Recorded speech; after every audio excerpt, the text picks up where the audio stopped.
বৌদি, কোথাও যাচ্ছ? হ্যাঁ গো, এই একটু বেরোবো। তোমার হারটা তো বেশ সুন্দর।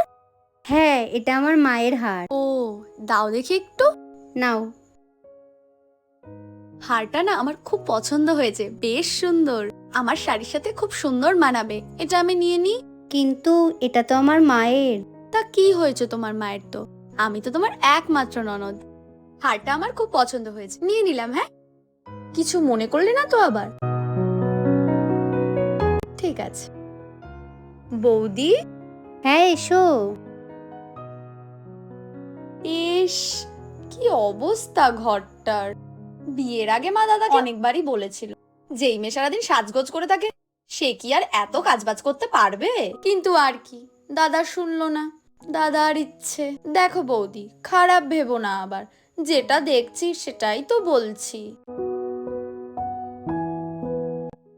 শোনো বৌদি, একটা কথা ছিল। আজকে বাড়িতে কিছু গেস্ট আসবে, মানে আমার কিছু ফ্রেন্ডস। তো ওরা তো সবাই খুব হাই ক্লাসের। আমি জানি তুমি হাই ক্লাস থেকে বিলং করো না, কিন্তু ওদের সামনে আজকে একটু স্ট্যাটাসটা মেনটেন করে থেকো, হ্যাঁ? কারণ বুঝতেই পারছো আমার ইমেজ জড়িয়ে আছে এতে। একটু ঠিকঠাক জামা কাপড় পরে থেকো। না থাকলে তুমি আমার থেকে নিয়ে নিতে পারো, অসুবিধা নেই, কেমন? আমার কাছে আছে। প্লিজ ডোন্ট মাইন্ড, হ্যাঁ? বুঝতেই তো পারছো। শোনো না, বলছি কি, তোমার দাদার না কটা জামা রাখা আছে, একটু প্রেস করে দিও তো।